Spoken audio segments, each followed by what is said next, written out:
Hi, ഞങ്ങൾ ഒരു ട്രിപ്പുമായിട്ട് ഇറങ്ങിയൊക്കെയാണ്. ഞങ്ങൾ വാഗമണ്ണിൽ പോകാൻ വേണ്ടി ഇറങ്ങി. ഞങ്ങൾ വരുന്ന വഴിയിൽ പുതുപ്പള്ളി എന്ന സ്ഥലം, പുതുപ്പള്ളി പള്ളിയാണല്ലേ. ഇവിടുത്തെ പ്രത്യേകത എന്താണ്? എന്തെങ്കിലും പ്രത്യേകത? ഓ, ഇവിടെയാണല്ലേ.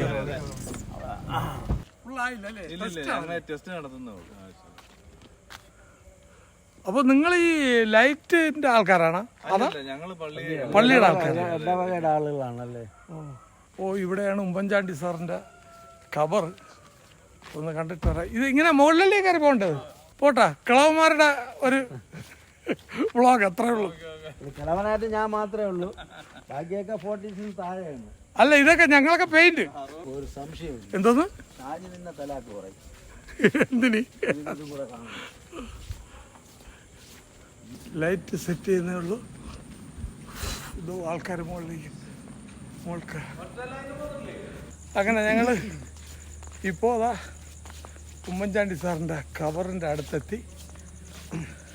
എന്നാലും ആ ഒരു ബഹുമാനത്തില് കഴിഞ്ഞാളാ പാവം നല്ലൊരു മനുഷ്യനല്ലേ അല്ലേ? അദ്ദേഹം ഭരിച്ചിരുന്ന ആ നാളുകളുണ്ടല്ലോ, അടിപൊളി നാളായിരുന്നു. ചുരുക്കി പറഞ്ഞ ദാരിദ്ര്യമില്ല. എനിക്ക് പ്രസിൽ എന്തോ ബിസിനസ് ആയിരുന്നു അറിയോ. കളി പൊക്കി പറഞ്ഞല്ല, ആ സമയത്ത് നല്ല കാശല്ലായിരുന്നു. നിഷ്കളങ്കനായ മനുഷ്യനാണ്. ഈ മനുഷ്യനാണ് മറ്റവരെല്ലാം കൂടെ തേജാവധം ചെയ്ത് മറ്റേ CD ഉണ്ടാക്കാൻ വേണ്ടി കോയമ്പത്തൂർ വരെ പോയി. ഒന്ന് ആലോചിച്ച് നോക്കൂ. അതുപോലെ വേറെ ഒരുത്തി ഉണ്ടല്ല, തേജാവധം ചെയ്താണ് സരിത. ഓ, ചേച്ചി കാണിച്ച പോക്കർത്തിനങ്ങൾക്ക് വല്ല കണക്കുണ്ടോ? അങ്ങനെ നൗഷാദ് ഫോട്ടോ എടുക്കുന്നു. പാവം ഉമ്മൻചാണ്ടി സാർ, നല്ലൊരു മനുഷ്യൻ. ഓക്കെ, എന്തായാലും ഇവിടെ ഒന്ന് കാണാൻ പറ്റിയല്ലോ അല്ലേ? പ്രതീക്ഷിക്കാതെ. ഞങ്ങൾ TV-യിൽ മാത്രമേ കണ്ടിട്ടുള്ളൂ. നമ്മൾ പ്രതീക്ഷിക്കാതെ ഇവിടെ വന്ന് കാണാനുള്ള ഭാഗ്യം കിട്ടി. അങ്ങനെ ഞങ്ങൾ ഉമ്മൻചാണ്ടി സാറിൻ്റെ ഖബറിടം കണ്ടതിന് ശേഷം വാഗമണ്ണിലേക്ക് ഞങ്ങൾ യാത്ര തിരിച്ചു. അങ്ങനെ ഞങ്ങൾ വാഗമണ്ണിൻ്റെ തുടക്കം അല്ലേ, ഇവിടെ നിന്നല്ലേ തുടക്കം. അങ്ങനെ ഒരു പമ്പിൽ കയറി ഒന്ന് ഫ്രഷായി. ഇവിടെ 6:10 ഇനി ഓപ്പൺ ആക്കുള്ളൂ. ഞങ്ങൾ അകത്ത് കയറിയതിന് ശേഷമാണ് ക്ലോസ് ചെയ്തത്. പമ്പ് ക്ലോസ് ചെയ്തൊക്കെയാണ് ഇപ്പോൾ തുറക്കും. തുറന്നതിന് ശേഷം ഞങ്ങൾക്ക് പുറത്തിറങ്ങാൻ പറ്റും. കുറച്ച് നേരം ഞങ്ങൾ പമ്പിൽ പെട്ടുപോയി. അതിനുശേഷം പിന്നെ ഞങ്ങൾ അവിടെ നിന്ന് തിരിച്ച് ഈ ലൊക്കേഷനിൽ വന്നു. വാഗമൺ പോണ വഴിയെത്തി.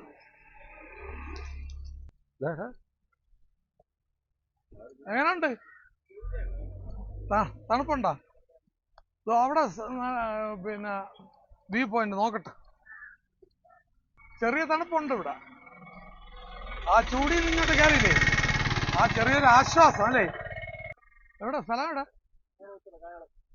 കായംകുളം ഓച്ചറ അല്ലേ? ആ, അവിടെ ഒരു വീടല്ലേ? നൈസായിരിക്കും. കാണും. പിന്നെ വീട്ടിൽ താമസമുള്ള വീട് തന്നെയാണ്. എവിടെ ഇത് താമസമൊന്നും കാണില്ല. ഔട്ട് ഹൗസ് എന്ന് പറയുന്നത്. Out house. ഇത് എന്നാലും ടാങ്ക്, വാട്ടർ ടാങ്ക് ഒക്കെ ഇരിക്കും അല്ലേ? ഇവിടെ വല്ല ആക്സിഡന്റ് നടന്ന വണ്ടിയെല്ലാം മറിഞ്ഞു പോയിരിക്കണം. ഇവിടെ നേരത്തെ തട്ടുകടകളായിരുന്നു. അതാണ്, അതെല്ലാം പൊളിച്ച് പോയി. എന്നാൽ ആ വീട് നല്ല രസമുണ്ടല്ലേ? Okay okay okay. നൗഷാദ് സുഖമായിട്ട് ഉറങ്ങണം. അവനെ ഉണർത്താതെ തന്നെ ഞങ്ങൾ വണ്ടി എടുത്ത് അടുത്ത വ്യൂ പോയിന്റിലേക്ക് വിട്ട്. എന്തോന്നത്?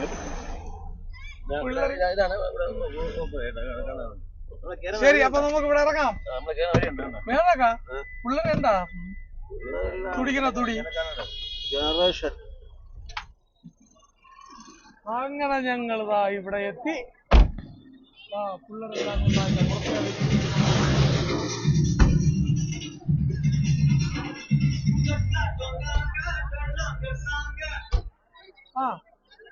പിള്ളേരെ ഡാൻസ് ചെയ്യാൻ സമ്മതിക്കില്ല. നമ്മളിങ്ങനെയാ വന്നത്. ഇങ്ങനെയല്ലടാ, നമ്മളിതാ ഇങ്ങനെയല്ല വന്നത്. അത് തന്നെ അതാ ഇതുവഴി ആ റൂട്ട് ഇങ്ങനെ പോയത്, അതുവഴി ആ സൈഡിൽ കൂടെ തന്നെ വന്നത്. അത് ആ റോഡ് താഴെ കൂടെ പോകുന്നത്.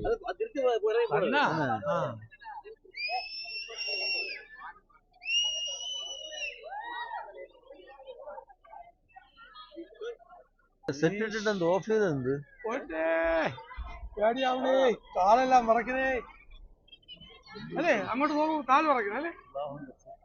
പിന്നെ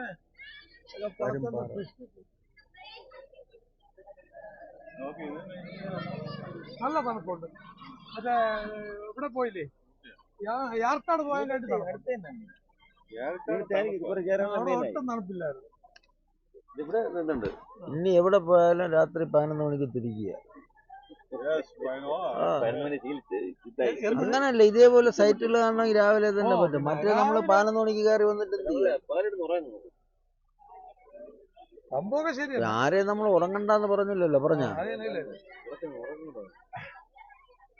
ഉറങ്ങണവര് ഉറങ്ങുക. ഫോട്ടോ എടുക്കണം.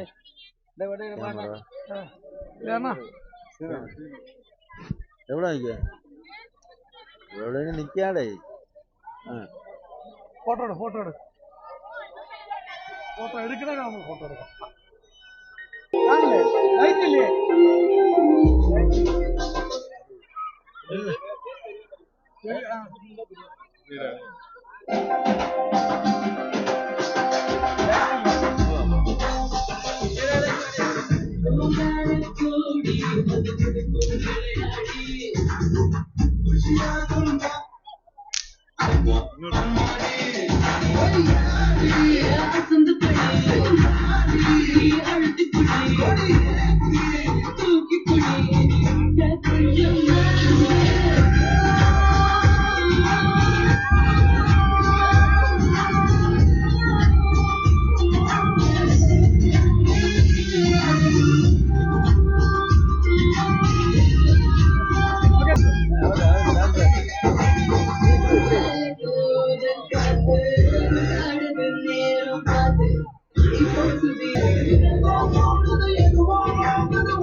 പെൺപിള്ളേർക്കൊക്കെ സ്മാർട്ട് വേണ്ടല്ലേ?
ಅದಕ್ಕೆಲ್ಲ ಆಯ್ಕಡೆ ಬರೋರ അയച്ചുകൊണ്ടിരിക്കുകയല്ലേ? என்ன ഫോട്ടോ എടുക്കുക? എവിടെ സെൽഫി എടുക്കും.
വയസ്സുകാലത്ത് പ്രതീക്ഷിക്കാതെ കിട്ടിയ എൻജോയ്മെൻറ്റുകളാണല്ലോ ഇതെല്ലാം.